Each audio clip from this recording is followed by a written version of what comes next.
오늘도 우리에게 주시는 하나님의 말씀을 통해 우리 한 주간 힘을 얻고 충만한 은혜로 살아가는 복된 시간이 되기를 바랍니다.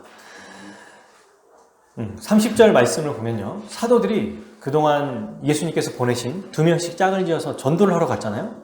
이제 전도를 다 행하고 이제 왔습니다. 도착했어요. 그래서 자기들이 행했던 일과 어떤 것을 가르쳤는지 모두 예수님께 말씀드렸어요. 고생했을까요? 고생 안 했을까요? 고생했을 거예요. 그러니까 예수님이 뭐라고 하셨냐면, 자, 31절, 너희는 따로 한적한 곳에 가서 잠깐 쉬어라. 너무 수고를 많이 했기 때문에 쉬라고 말씀하신 거예요. 근데 뒤에 보면은 식사할 겨를도 없습니다. 밥 먹을 시간도 없었던 겁니다. 왜냐하면 사람들이 너무 많이 왔다가 가고 방문하는 사람들, 만나러 오는 사람들이 많았기 때문이에요. 어떻게 했냐면 너무 계속 오니까 이제 배를 타고 한적한 곳, 사람들이 없는 외딴 곳에 가려고 이제 배를 탔어요. 근데 무슨 일이 벌어졌냐면 사람들이 그 배를 알아본 거예요.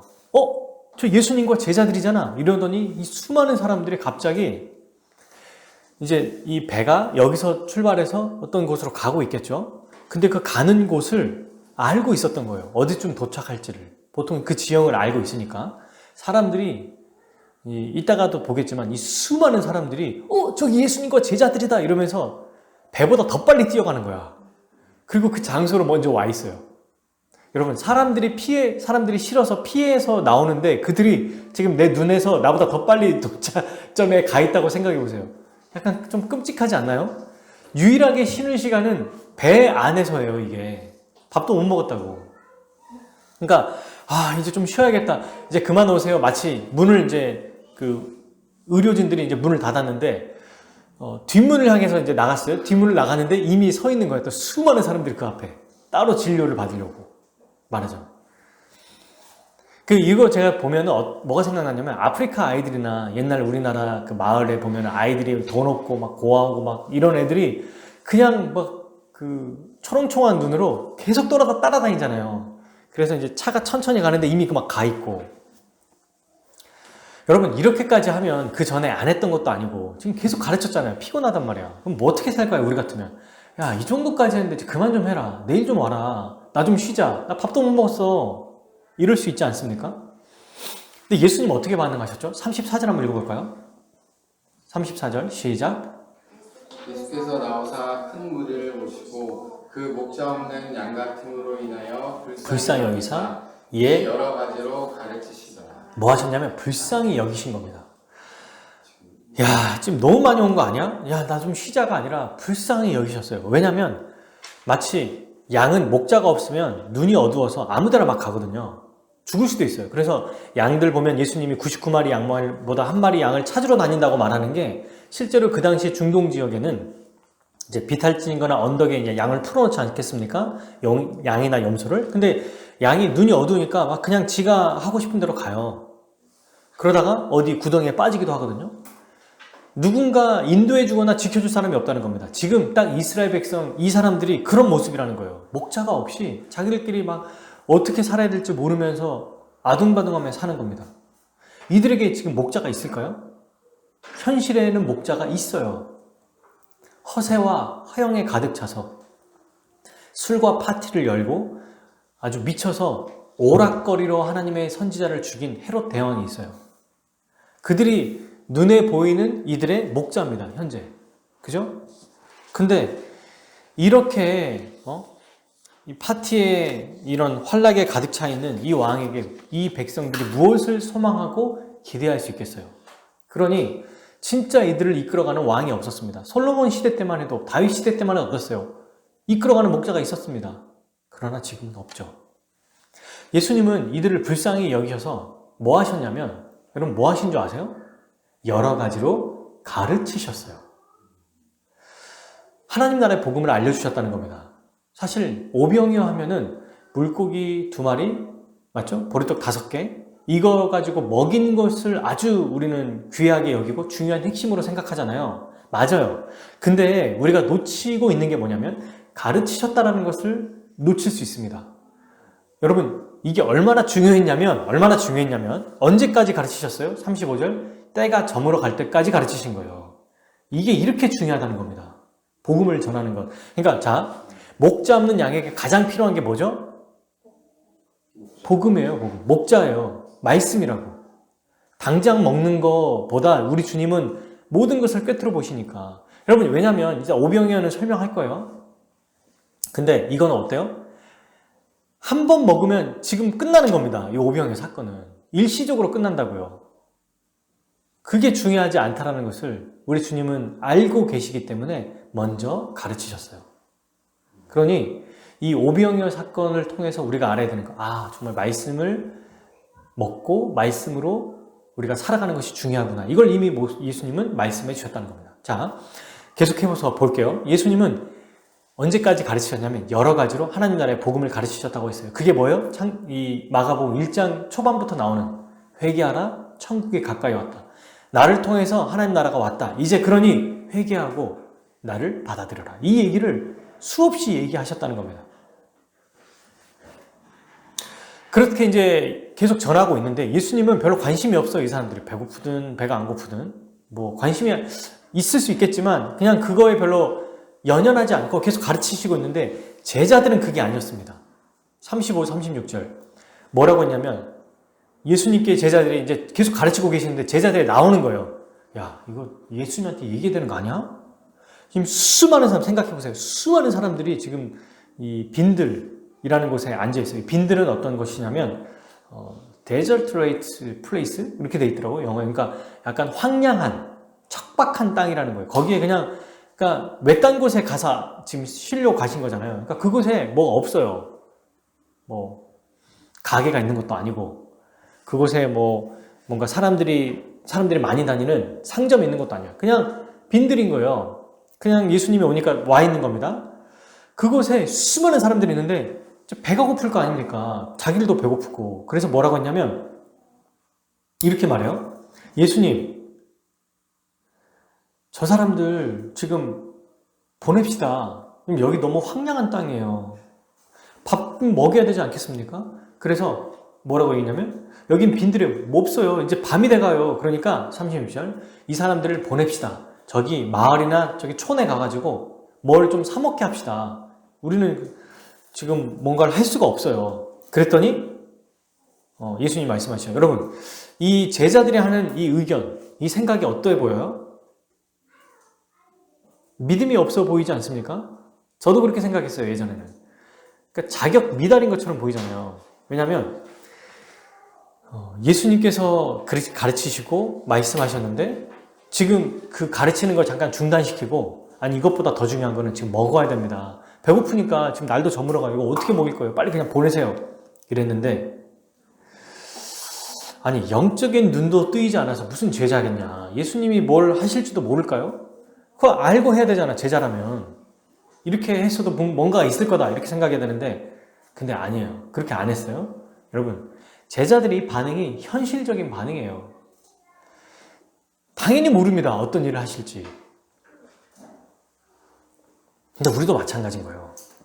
저는 예전에 아까도 말했던 것처럼 제자들이 어리석다고 생각했거든요. 하지만 다시 생각해보니까 이들에게는 굉장히 합리적이고 현실적인 답변인 겁니다. 현실적인 정상적인 생각이에요. 이게 의견이에요. 안 그래요? 배고파서 힘들어하면 누가 책임질 거예요. 그러니 지금 밤이 돼서 너무 어두워서 못 가기 전에 빨리 어두워지기 전에 얼른 보냅시다. 이게 아주 좋은 대안이라는 겁니다. 근데 예수님이 뭐라고 하셨냐면 이게 너무 핵심적이죠. 37절 읽어보겠습니다. 대답하여 이르시되 너희가 먹을 것을 주라. 네, 이렇게 뭐라고 대답하시냐면 말씀하시면 너희가 먹을 것을 주라고 얘기하신 거예요. 이때 제자들이 대답하죠. 여짜오되 우리가 가서 200데나리온의 떡을 사다 먹일까? 아니 예수님 이들 보내야 됩니다. 이제 먹으라고 저기 뭐 좀 사 먹으라고 하시죠. 너희들이 먹을 걸 줘. 에? 지금 여기 앉아있는 사람이 몇 명이냐면 뒤에 보면 5,000명이거든요. 남자 숫자만 센 거예요. 일단 인구 숫자를. 여성들까지 포함하면 여성들도 한 4, 5천 명 정도 있다고 하면 10,000명이죠. 아이들은요. 이때 아이들은 뭐 핵가족이 아니에요. 예수님의 가족만 해도 4, 5명 아닙니까? 한 명이 자녀만 해도. 그러면 2만 명 정도 됩니다. 2만 명. 월드컵 경기장에 한 몇만 명 들어가잖아요. 그죠? 거기 한 반 정도가 차 있거나 거의 다 있다고 생각해 보세요. 그 많은 사람들을 먹이라고? 그러면 제자들이 한 2만 명분의 도시락을 싸들고 다니나요? 그러면서 제자들이 뭐라 하냐면, 아니 좋아요, 예수님 먹이라고요? 그럼 지금 이 돈이 얼마인지 아십니까? 아주 현실적이고 계산 잘하죠. 1데나리온은 하루 노동자의 임금이에요. 그러니까 하루 일하면 품삯, 월급이라는 거예요. 하루 월급. 많이 잡아서 10만 원이라고 해봅시다. 뭐 지금 그렇게 최저임금으로 따지지 않고 200데나리온은 얼마입니까? 2천만 원이에요.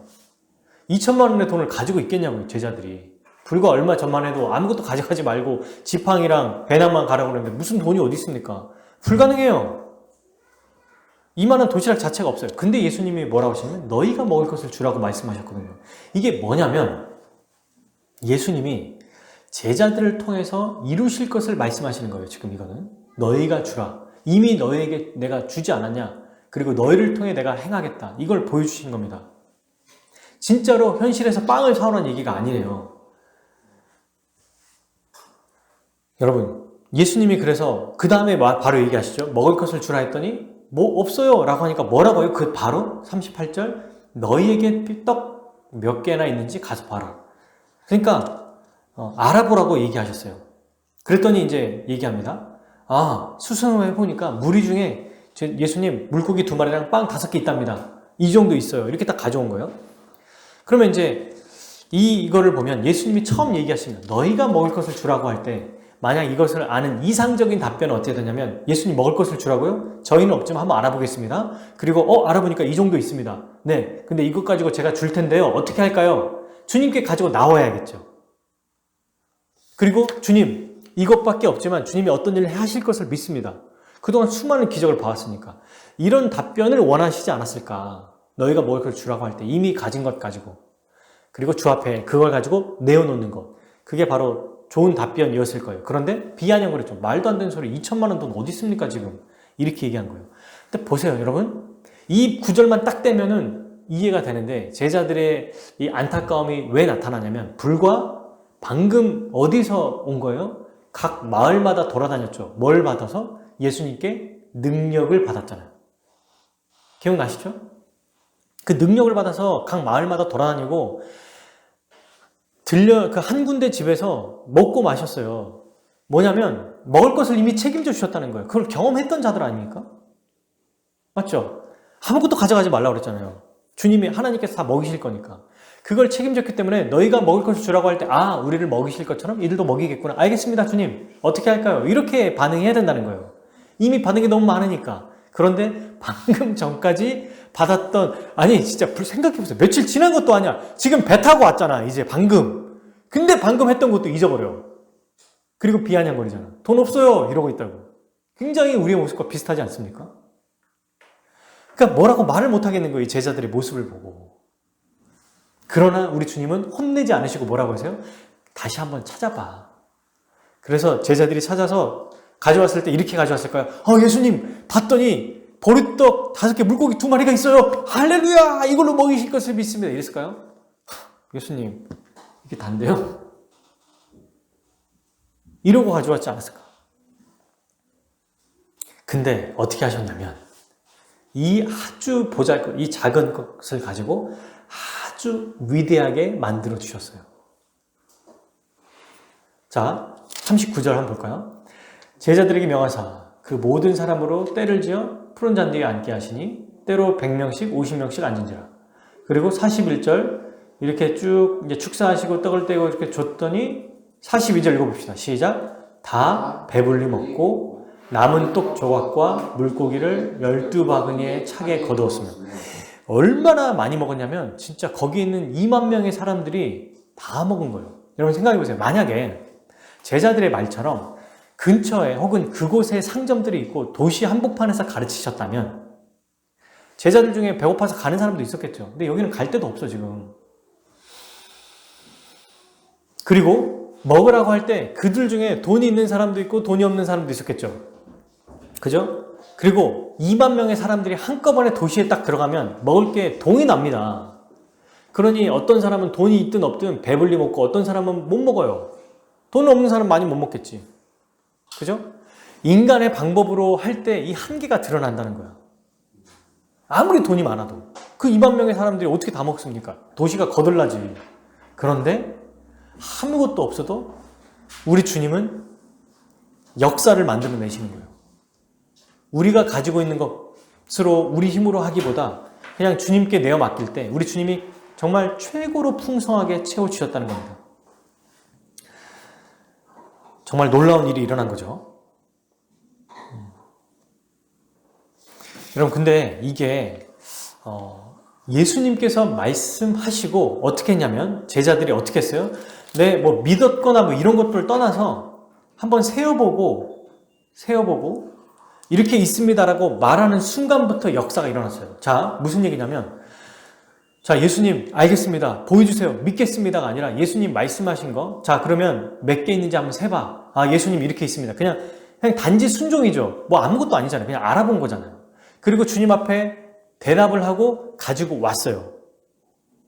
그 순간부터 역사가 일어난 거예요. 그게 어디에 나타나냐면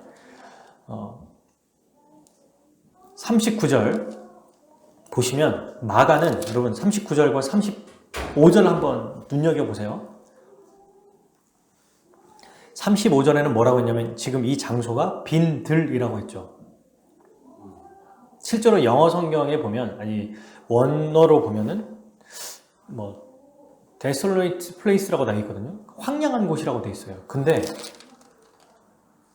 39절에는 뭐라고 돼 있습니까? 때를 지어 앉으니까 어디에 앉게 돼요?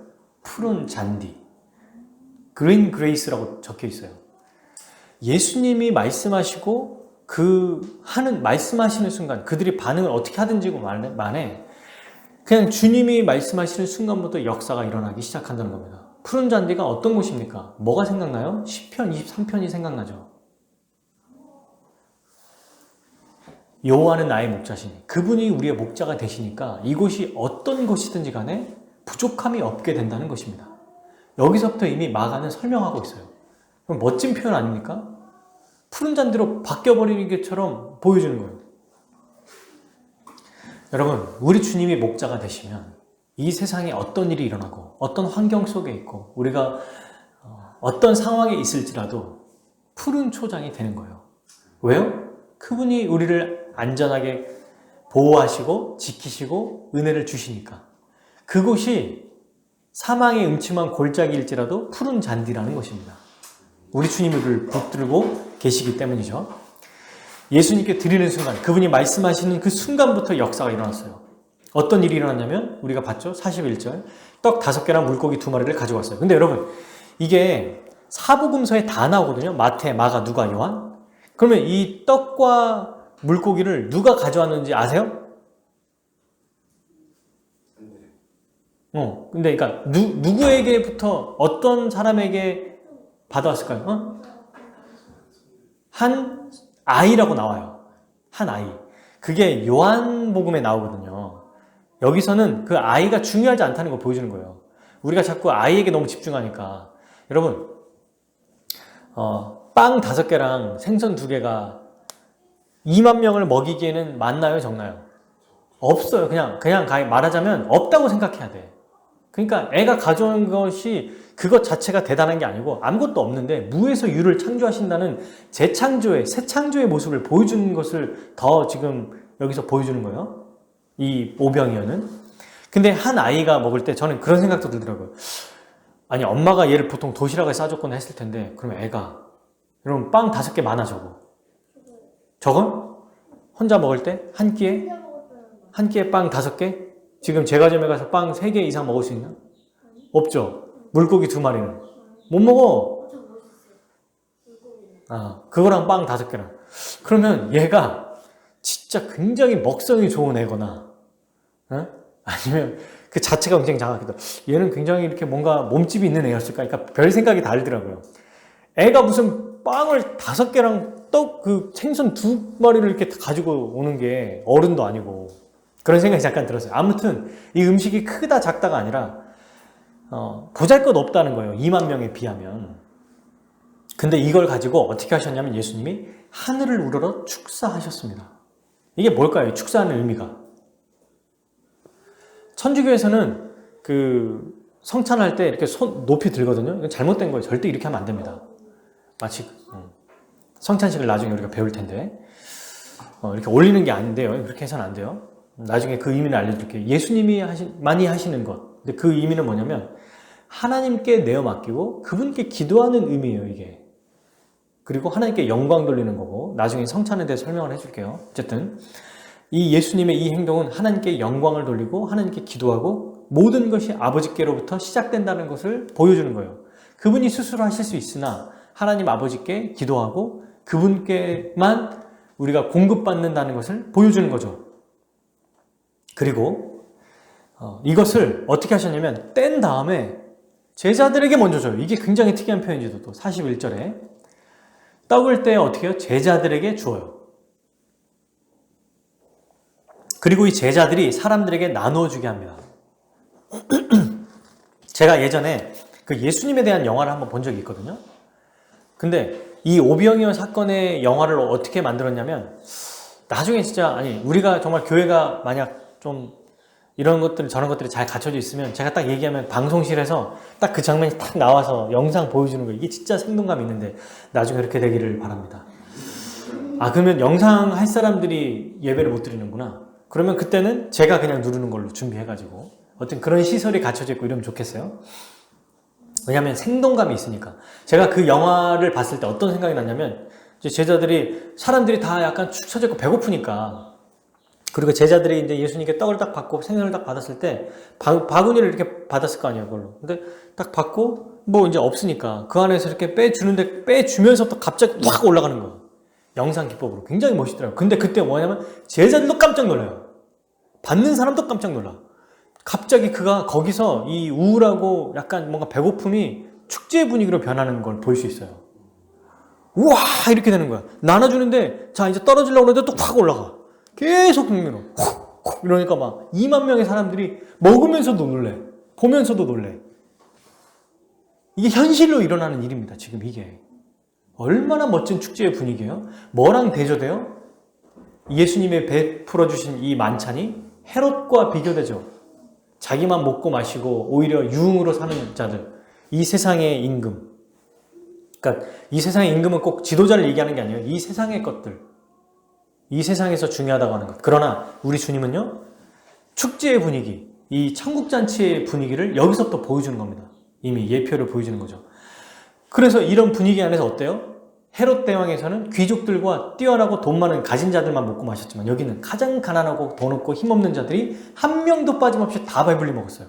한 명도 빠짐없이. 그리고 12광주리가 나왔습니다. 이게 뭐예요?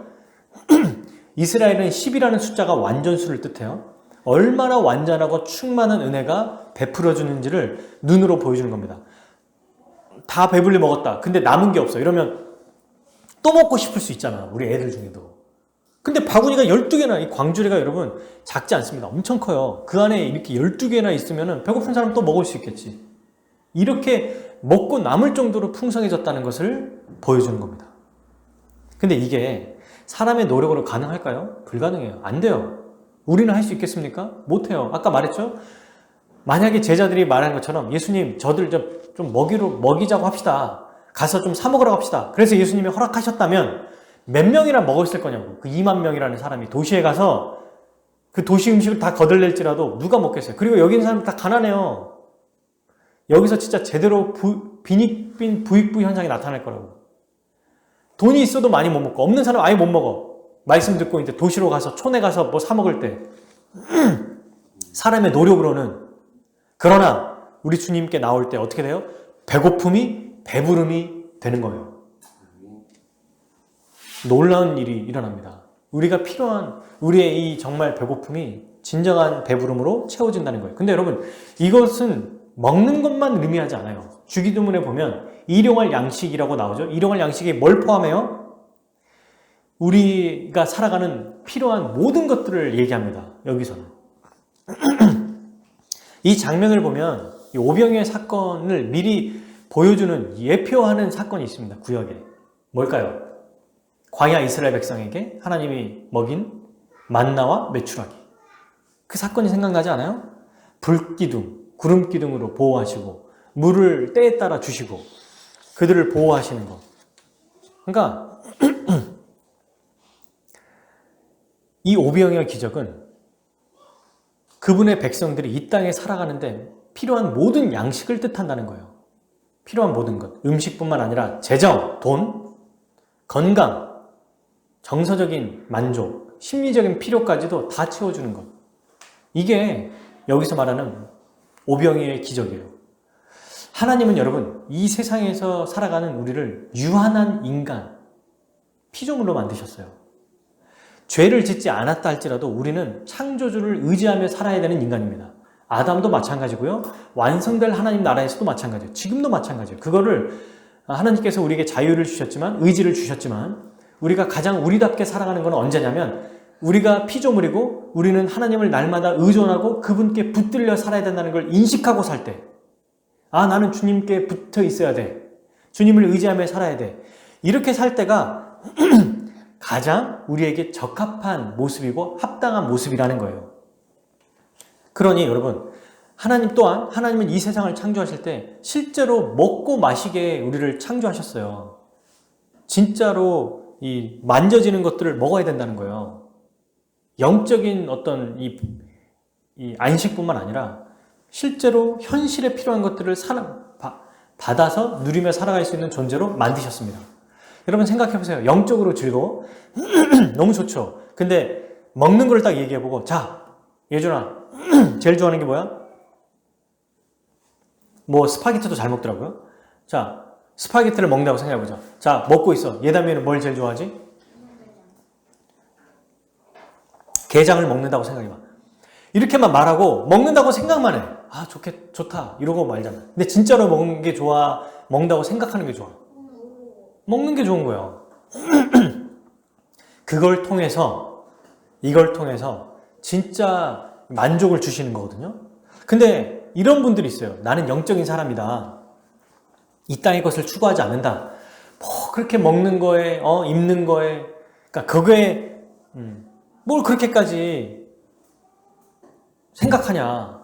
그냥 주면 주는 대로, 있으면 있는 대로 살아라. 근데 여러분, 이게 조심해야 돼요. 뭘 얘기하는 거냐면 이 땅의 것이 의미가 없고 필요 없다라고 생각하는 거.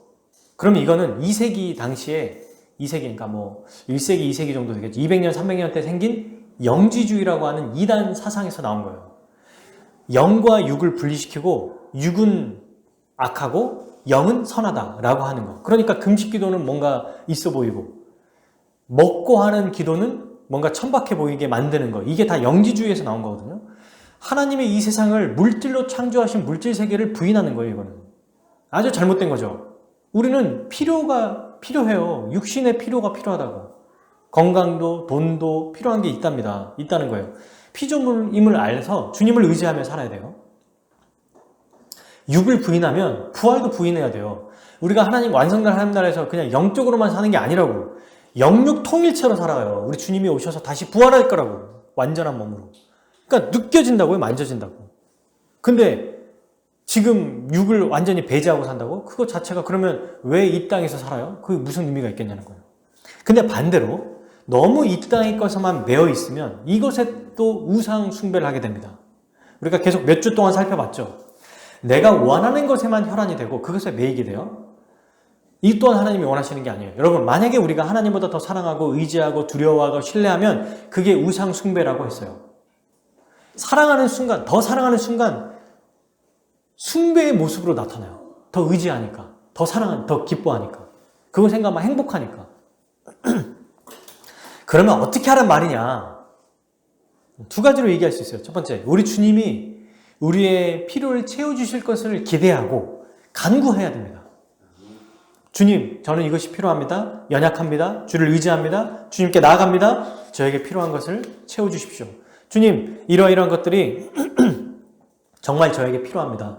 지금 당장 이번 주 생활비가, 이번 주 살아가야 될 직장 생활의 일, 지금 직장의 어떤 지금 상황, 이런 것들이 좀 어렵습니다. 우리 가정 안에 지금 현재 이런 문제가 있고요. 제가 건강에 이런 어려움이 있고, 또 저의 이 심리적인 상태가 이런 상태에 있습니다. 제가 현재 이런 상태에 처해 있어요. 주님, 우리 주님께서 이것들을 들으시고 채우시고 역사해 주십시오. 라고 기도해야 돼요. 근데 그 다음도 마찬가지로 이거만큼 중요한 게 있어요. 그게 바로 뭐냐면 자족하는 거예요. 우리가 건전하게 하나님께 기도하고 그분께 요청 드리면서도 건전하게 받아들이며 살아갈 수 있는 것은, 우상 숭배하지며 살아갈 수 있는 것은 자족하는 것입니다. 충분히 최선을 다해서 구하고 주신 것에 감사하며 살아가는 것. 내가 원하는 만큼, 내가 바라는 만큼 채워지지 않을지라도 그거에 대해서 자족하는 거예요. 그게 바로 우리가 취해야 될 태도라는 겁니다. 이 땅의 것을 또 마음껏 기대하고, 그러나 주신 것에 대해서, 혹은 주시지 않은 것처럼 보일지라도 주신 은혜에 감사하는 것. 이게 우리 신자가 아주 중요하게 생각하며 살아야 되는 거죠. 양극단에 빠져서는 안 돼요. 이 땅의 것 필요 없다, 이 땅의 것만 취한다가 아니라 필요하지만 여기에 매이지 않는 삶. 그게 피조물로서 주님을 의지하는 것입니다. 여러분, 만약에 이렇게 생각하는 건 정말 잘못된 거예요. 어차피 이게 뭐 기도해봤자 주시겠나, 이렇게 한들 뭐 이뤄 주시겠나, 내가 그동안 뭐 바란 게 있나, 이런 태도는 안 돼요. 우리 주님은 전능하신 분이에요. 그리고 이렇게 생각하겠죠. 현실의 어려움과 이 배고픔 때문에 그래, 영혼의 기쁨을 주시는 거니까 이 땅의 어려움은 뭐 어쩔 수 없지. 근데 그때 뭘 알게 되냐면, 내가 얼마나 한계가 있고 내 힘으로 안 되는지를 스스로 알게 되잖아요. 지금 이 어려운 상황 때문에.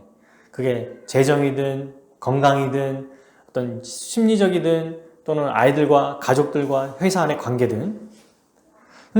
그랬을 때 어떻게 되죠? 약간 실망하고 좌절하게 돼요. 그죠? 그리고 뭘 뼈저리게 느끼냐면, 나는 안 되는구나 라는 걸 알게 됩니다. 근데 그때 여러분 축하합니다. 아주 잘 됐어요. 잘 되셨어요. 아주 좋은 일입니다. 축복의 길이 열렸어요. 왜요?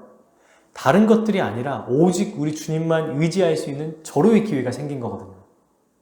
우리가 현실을 살아가면서 우리 힘으로 안 될 때를 경험하면서도 또 자기 자신을 의지하고 내가 가진 것을 의지할 때가 있습니다. 이 세상의 방법, 어떤 사람의 경험, 이런 것들을 의지한다는 거예요. 근데 그럴 때 난관에 부딪히죠. 근데 그때 잘 된 거예요. 그때 축하하면 돼요. 어려움에 빠졌을 때, 다시 주님께 의지할 수 있는 절호의 기회구나 라는 것을 생각하면 됩니다. 그러면서도 우리 주님께 내어 맡길 때 그때부터 역사가 일어날 것을 기대하며 사는 거예요. 여러분, 주께서 그때부터 일하세요. 너무 신기한 게, 이게 이미 빵을 떼서 제자들에게 주고 제자들을 통해서 주실 때부터 일어난 게 아니고 이미 푸른 초장으로 만들어버렸잖아요. 이미 그냥 시작이 됐어요. 주님의 은혜가. 내 힘으로 할 수 없는 수준, 그 불가능을 넘어서서 우리 주님이 행하신다는 겁니다. 그게 무엇이든지 간에. 그러니 간구하십시오. 뭐든지 간에. 그리고 주신 것에 감사하십시오. 이게 우리가 살아가는 정말 멋진 모습이 아닐까. 그러니까 항상 기대하지만 늘 또 감사하는 거예요. 여러분, 근데 몇 가지만 좀 더 볼게요. 우리가 어떻게 이런 필요들이 채움을 받았을까? 다시 말하면 예수님은 어떻게 우리에게 이런 필요들을 채우실 수 있을까요? 오늘 이 오병이의 기적을 보면 바로 예수님이 우리를 어떻게 불쌍히 여겨주시는 은혜 때문입니다. 이 불쌍히 여겨주시는 은혜로 우리가 필요들이 채워지는데, 여기에서는 어떻게 채우셨어요? 백성들에게 주님이 베풀어 주시는 만찬으로. 이 만찬, 이 오병이의 만찬은 어떤 겁니까? 먹고 마시게 하셔서 육체의 복과 필요를 충만하게 채워주시죠. 그죠? 상대적이지 않고 자족할 수 있도록. 여러분 생각해보세요. 다 빵 10개씩 먹어야 되면 이럴 수 없어요. 사람마다 이 백골이라고 하죠. 먹는 위가 작으니까 상대적으로 그렇게 생각해야지. 그렇게 안 하고 이 정도 먹어야 다 배부른 거야, 이렇게 해서 무조건 10개씩 먹이게 한다고 생각해보세요. 고문입니다. 그게 오히려 각자에 맞게, 각자의 필요에 맞게 채워주신다는 것을 보여줘요. 그런데 여러분 또 하나, 이것은 우리 주님이 또 뭘 보여주시는 거냐면, 먹는 것으로만 우리 주님이 우리를 채워주신다, 이거를 보여주는 게 아니에요. 이걸로 그치면 안 됩니다. 이게 무슨 말이냐면, 실제로 이 오병이어 사건에서 먹고 마셨잖아요. 근데 이 본문이 정말 이 정도로만 의미할까요? 이게 끝일까요? 그러면 일시적으로 그때는 진짜 대단했네, 이렇게 말하려고 이 말씀이 써져 있겠냐고요? 아닙니다. 모든 사람인 영원한 배부름이 필요해요. 일시적인 게 아니라 영원한 배부름. 정말 이 말씀 자체의 1차적인 의미가 육체적인 필요를 채워주시고 자족하게 하신다면 이제는 이걸 한 단계 더 나아가야 돼요. 반드시 여기까지 나아가야 됩니다. 모든 사람에게 뭐가 필요하다? 영원히 배부르며 살아갈 수 있는 참된 구원이 필요하다는 거예요. 근데 이 세상의 임금, 이 세상의 자기의 힘과 노력은 채워줄 수 있다, 없다? 없다. 안 된다. 누구만이 채워줄 수 있다? 우리 주 예수 그리스도만이 이 온전한 영원한 배고픔을 채워주실 수 있는 참된 만족을 주시는 유일한 분이라는 것을 보여주는 겁니다. 모든 사람은 죄로 인해서 먹어도 배고파요. 항상 죄 때문에 자신의 배를 채울 수 없습니다. 구원받지 않은 자는 그 순간의 만족은 일시적이고 잠깐일 뿐이에요. 그렇게 진정한 만족, 참된 행복이 필요하다는 거예요. 이 본문은 그걸 얘기하는 겁니다. 사랑하는 여러분. 자, 그러니 우리도 이 땅에서 마음껏 먹고 마실 수 있도록 기도합시다. 이걸로 끝난 게 아니고 진짜 우리에게 더 중요한 영적인 배고픔, 영혼의 구원이 더 중요하다는 거예요. 그래서 예수님이 뭘 먼저 하셨어요? 가르치셨잖아요. 그죠? 이 사건 이전에. 그리고 예수님은 요한복음 6장 35절에 아까 얘기했었죠? 요한복음 6장에 오병이어가 있다고요. 6장 9절에 한 아이를 통해서 오병이어 사건을 일으키시거든요. 그 다음 35절에 뭐라고 얘기하시냐면 예수께서 이르시되 나는 생명의 떡이니, 요한복음이에요. 내게 오는 자는 결코 줄이지 아니할 터이요. 나를 믿는 자는 영원히 목마르지 아니하리라. 이 말씀을 하고 싶은 겁니다. 이 말씀을 하려는 거예요. 오병이어 사건은. 눈에 보이는 것으로 일시적으로 체험받으려고 하지 말고 우리 주님의 복만을 기대하지 말고 그분 자체를 기대하고 그분 자체를 의지하라는 거예요. 그분 자체에게 주시는 예수 그리스도를 통해서 만족하라는 겁니다. 그분을 통해서만 배고픔 이런 것들이 다 해소될 수 있어요. 그리고 요한복음 7장 38절에 또 얘기합니다. 나를 믿는 자는 성경의 이름과 같이 그 배에서 생수의 강이 흘러나오리라. 영원히 배고프지 않는, 영원히 목마르지 않는 주 예수께 나오라고 말씀하신 거예요. 이 말씀을 알아야 되죠. 그래서 이 필요는 우리 주님이 오병이어를 통해서 채웠지만 또 하나, 이 오병이어는 뭘 보여주냐면 영원히 목마름을 채워주실 최후의 만찬을 보여주는 예표예요. 우리 주님이 겟세마네 기도를 가시기 전 마지막 만찬 하시죠. 그리고 이것은 내 몸이니 받아 먹으라. 이것을 마시라. 내 피다. 너희의 참된 음료. 뭐라고 하셨냐면 6장 55절에 내 살은 참된 양식이요. 역시 오병이어 사건 이후에 나오죠. 내 피는 참된 음료로다. 말씀하십니다. 여러분, 예수님의 십자가 죽음을 통해서만 우리의 근원적인 진짜 필요한 목마름과 배고픔이 채워질 수 있어요. 십자가로만 우리는 체험받을 수 있습니다. 그분의 은혜로만. 예수님의 복이 아니라 그분 자체로 우리는 체험받는다는 거예요. 예수님만이 우리의 길과 진리요 생명 아닙니까? 그렇게 오늘 이 본문은 예수님의 최후의 만찬을 통해서 그분이 십자가의 죽음으로 마침내 우리에게 영적인 복까지도 완전히 달성하신다는 것, 완전히 이루신다는 것을 우리는 기억할 수 있습니다. 그러면 여러분, 이 두 가지를 같이 생각해 봤을 때 우리는 이렇게 생각할 수 있죠. 우리 주님은 영원한 복과 이 땅의 복을 언제 주시는가? 죽어서? 아니요. 지금 주시고 있어요. 어떻게 해요? 제자들을 통해서. 즉 제자가 누굽니까? 교회예요. 교회. 오늘날 우리 믿는 자들. 예수님은 교회를 통해서 영적인 복과 육적인 복을 모두 누리게 하셨어요. 사도행전만 봐도요. 이 사람들이 어떻게 살았냐면 그리스도 하나님 아버지라는 걸 알고 기도할 때마다 역사가 일어나잖아요. 영적인 복을 충만하게 누려요. 복음을 통해서. 날마다 사도들의 가르침을 받아서. 그런데 그 다음에 뭐예요? 떡을 떼요. 서로. 청만찬을 하면서도 또 서로 교제하고 기도합니다. 그렇게 살아갈 때, 영적으로 하나님을 예배하고 주를 위해 살아갈 때 어떤 일이 벌어졌습니까? 사도행전 2장 4장에 자기의 것을 다른 사람에게 내어줘서 서로 필요한 것들을 통용하고 필요한 자들은 필요한 것들을 받아 누리며 살아갔어요. 이 영광스러운 만찬은 여러분 이 땅에서 시작된다는 거예요. 이미 그리스도를 통해서 시작이 되었습니다. 그런데 교회를 통해서 이것을 받아 누릴 수 있다는 거예요. 또 여러분 이것은 완성될 영원한 하나님 나라에서도 받아 누리며 살아가게 될 거예요. 이걸 기억하면서 완성될 나라에서 받을 이 은혜가 얼마나 큰지를 기대하면서 이 땅에서도 이 약간의 맛을 맛보며, 근데 이 약간이 우리에겐 약간이라고 하나님 나라에 비교해서 약간이지 우리에게는 어마어마한 복인 거예요. 어마어마한 능력이라는 것입니다. 그렇게 여러분, 사랑하는 여러분, 이 땅에서 우리가 현실에서 하나님 나라의 복을 받아 누리려면 어떻게 될까요? 교회를 통해 공급받고 공급해야 되는 거예요. 그게 뭐가 있을까요? 돈, 시간, 에너지 얘기했죠? 필요한 자들. 그리고 또 하나, 기도, 말씀. 이걸 통해서 우리는 공급하고 공급을 받을 수 있습니다. 여러분, 그래서 교회를 통해 받는 자는 이렇게 생각해야 돼요. 자, 하나님께서 채워주실 것을 믿고 감사하라. 그리고 상대적으로 따지지 말라. 또 섬기는 자는 어떻게 될까요? 하나님께서 마음 주시는 대로, 그분의 말씀하시는 대로 주어라.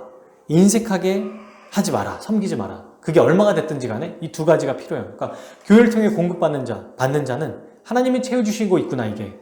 그리고 이 사람을 통해서 채워주시는구나. 또 저 사람은 이렇게 주고 나한테 이렇게 주지가 아니라 상대적으로 따지지 말라는 거예요. 섬기는 자는요, 얼마가 됐든 인색하게 하지 말고 감사하면서 행하라는 겁니다. 그러므로 사랑하는 여러분, 대가 없이 결론을 맺을게요. 우리를 불쌍히 여기시고 은혜를 베풀어 주셔서 십자가의 은혜로 날마다 우리를 복되게 채워주시기를 원하시는 우리 주님 앞에 나아갑시다. 우리 주님께 나아갑시다. 우리 주님은 날마다 우리를 불쌍히 여겨주세요. 여러분, 그런데 왜 우리 주님이 우리를 불쌍히 여겨주실까요? 우리를 사랑하시기 때문입니다. 아들을 보내신 하나님과 자신의 생명을 내어주신 우리 주 예수 그리스도가 우리를 사랑하세요. 우리에게 이보다 더 큰 희망과 소망이 있겠어요? 당장 지금 주시는 이 복, 이게 아니라 우리 주님이 우리에게 주시는 이 사랑, 이것이 우리의 소망이 된다는 거예요. 그러니 주님의 사랑을 의지하고 주님 앞에 나아갑시다.